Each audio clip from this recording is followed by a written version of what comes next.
My name is Mohammad Yunus. I'm from Bangladesh. 1955 সালে কিশোর ইউনুস কানাডার মন্ট্রিয়লে অনুষ্ঠিত বিশ্ব জাম্বুরিতে যোগদানের মাধ্যমে তার প্রতিভার সাক্ষ্য রেখেছিলেন মাত্র 15 বছর বয়সে। ওই বয়সেই এশিয়া, ইউরোপ ও উত্তর আমেরিকা ভ্রমণের অনন্য এক অভিজ্ঞতা অর্জন করেন ডক্টর মোহাম্মদ ইউনুস। আজকের ডক্টর মোহাম্মদ ইউনুসকে পুরো পৃথিবী চেনে। তিনি ক্ষুদ্র ঋণ ও সামাজিক ব্যবসা নিয়ে কাজ করেন।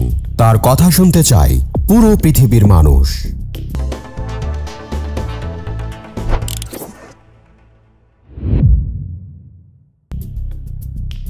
ডক্টর মোহাম্মদ ইউনুস 1940 সালের 28 জুন চট্টগ্রাম জেলার হাটহাজারী উপজেলার বাথুয়া গ্রামে জন্মগ্রহণ করেন।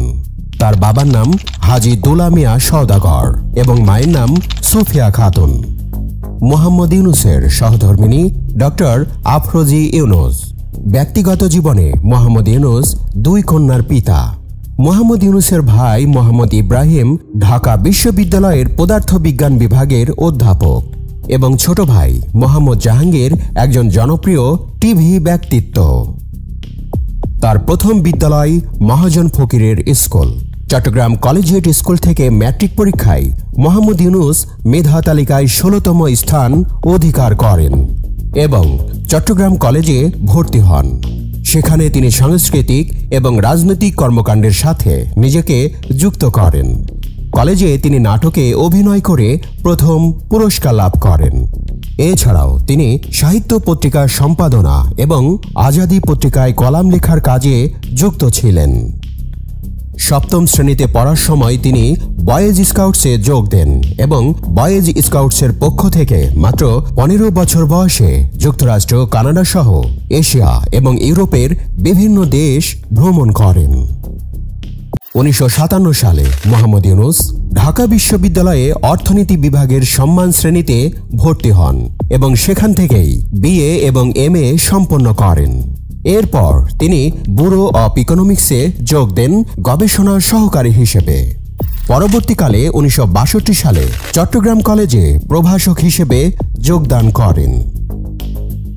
1965 সালে তিনি ফুল ব্রাইট স্কলারশিপ নিয়ে যুক্তরাষ্ট্রে যান এবং পূর্ণ বৃত্তি নিয়ে যুক্তরাষ্ট্রের ভ্যান্ডারবিল্ট বিশ্ববিদ্যালয় থেকে 1969 সালে অর্থনীতিতে পিএইচডি লাভ করেন।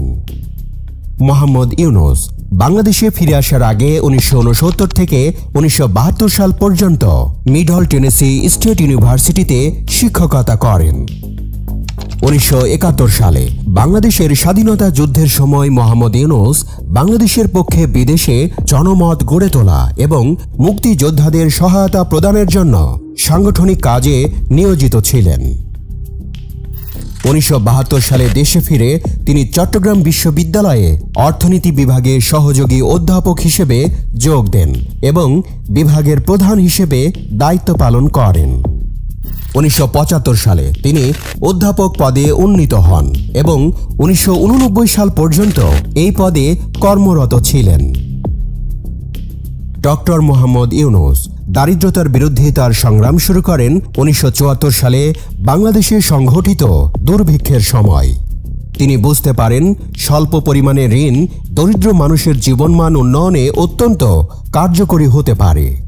সেই সময় তিনি গবেষণার লক্ষ্যে গ্রামীণ অর্থনৈতিক প্রকল্প চালু করেন। 1974 সালে মোহাম্মদ ইউনুস তেভাগা খামার প্রতিষ্ঠা করেন, যা সরকার প্যাকেজ প্রোগ্রামের আওতায় অধিগ্রহণ করেন। ডক্টর ইউনুস পৃথিবীর বিভিন্ন দেশের বিভিন্ন বিশ্ববিদ্যালয় থেকে 48টি সম্মানসূচক ডক্টরেট ডিগ্রি অর্জন করেছেন। শান্তিতে নোবেলজয়ী গ্রামীণ ব্যাংকের প্রতিষ্ঠাতা ডক্টর মোহাম্মদ ইউনুস যুক্তরাষ্ট্রের সর্বোচ্চ বেসামরিক সম্মাননা কংগ্রেশনাল গোল্ড মেডেল গ্রহণ করেছেন, যিনি এই পদক পাওয়া প্রথম বাংলাদেশি ও মুসলিম। বিশ্বের সর্বোচ্চ সম্পদশালী 2 শতাধিক ব্যক্তির সম্মেলনে নোবেলজয়ী প্রফেসর ডক্টর মোহাম্মদ ইউনুসকে আজীবন সম্মাননা পুরস্কারে ভূষিত করা হয়েছে। 2013 সালের 5 মে বুধবার জাতিসংঘ ভবনে এই সম্মাননা জানানো হয়। একজন সামাজিক উদ্যোক্তা হিসেবে ইউনুসকে এই আজীবন সম্মাননা পুরস্কার প্রদান করা হয়। ডক্টর মোহাম্মদ ইউনুস প্রতিষ্ঠিত গ্রামীণ ব্যাংক নিয়ে গবেষণা হয়েছে পৃথিবীর যে কোনো প্রচলিত ব্যাংকের চেয়ে বেশি।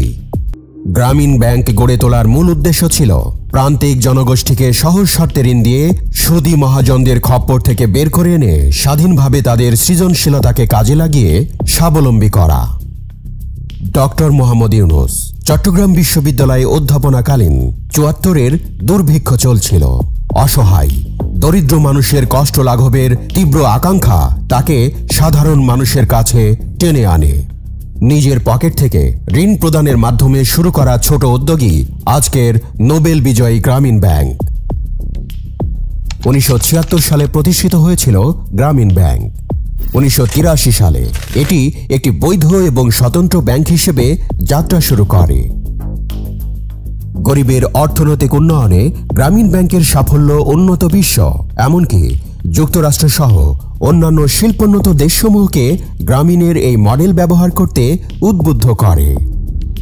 এ পর্যন্ত বিশ্বের ৪২টি দেশে গ্রামীণ ব্যাংকের আদলে ১৩২টি আর্থিক প্রতিষ্ঠান সফলভাবে কার্যক্রম চালাচ্ছে। ১৬টি দেশে সরাসরি গ্রামীণ ব্যাংকের কর্মকর্তারা প্রকল্প বাস্তবায়নে সফলতার স্বাক্ষর রেখে চলেছেন। ২০০৬ সালে নোবেল শান্তি পুরস্কার পাওয়ার পর ডক্টর মোহাম্মদ ইউনুসের দায়িত্ব ও কর্মপরিধি বেড়ে যায় বহুগুণ। সমস্যা সমাধানের জন্য একে একে প্রতিষ্ঠা করেন বহু সামাজিক ব্যবসা প্রতিষ্ঠান ও কোম্পানি। যৌথ ব্যবসায় এগিয়ে আসেন ফ্রান্সের ডাননফোর্স, ভিওলিয়া ওয়াটার, জার্মানির BASF, জাপানের বিখ্যাত ইউনিক্লো সহ বিশ্বের বহু নামি দামি কোম্পানি। দুর্বার গতিতে এগিয়ে চলে ডক্টর মোহাম্মদ ইউনুসের সামাজিক ব্যবসার মিশন। জাপান, চীন, রাশিয়া, সৌদি আরব, আরব আমিরাত, আফ্রিকা, অস্ট্রেলিয়া, ল্যাটিন আমেরিকা সহ পৃথিবীর বিভিন্ন প্রান্ত থেকে আসে বক্তৃতা প্রদানের আমন্ত্রণ। ১ ঘন্টা বক্তৃতার জন্য প্রস্তাব থাকে বাংলাদেশি টাকায় ১ কোটি বা তার চেয়েও বেশি। বিশ্ববাসীর কাছে তিনি একজন অতি সম্মানিত পরম শ্রদ্ধেয় ব্যক্তিত্ব। তার সাক্ষাৎ পাওয়ার জন্য কত দেশের রাষ্ট্রপ্রধান, সরকার প্রধান, মন্ত্রী, বিখ্যাত ব্যবসায়ী সহ সর্বস্তর থেকে প্রতিনিয়ত আমন্ত্রণপত্র আসতে থাকে। খুব কমই তিনি আমন্ত্রণপত্র গ্রহণ করতে পারেন, তবে প্রত্যেকটি আমন্ত্রণপত্রের জবাব দেওয়া হয়। বক্তৃতার সম্মানী বিদেশ থেকে ডক্টর মোহাম্মদ ইউনুসের ব্যাংক হিসাবে স্থানান্তরিত হওয়ার পর তিনি সেই অর্থ তার প্রতিষ্ঠিত বিভিন্ন ট্রাস্টে দান করেন। সমগ্র পৃথিবীর নামিদামি বিশ্ববিদ্যালয় থেকে প্রতিনিয়ত আসে আমন্ত্রণপত্র।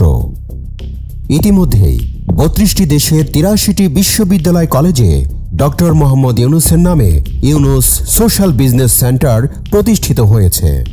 সেখানে গবেষণা হচ্ছে ডক্টর মোহাম্মদ ইউনুসের কর্ম ও জীবনাদর্শন নিয়ে।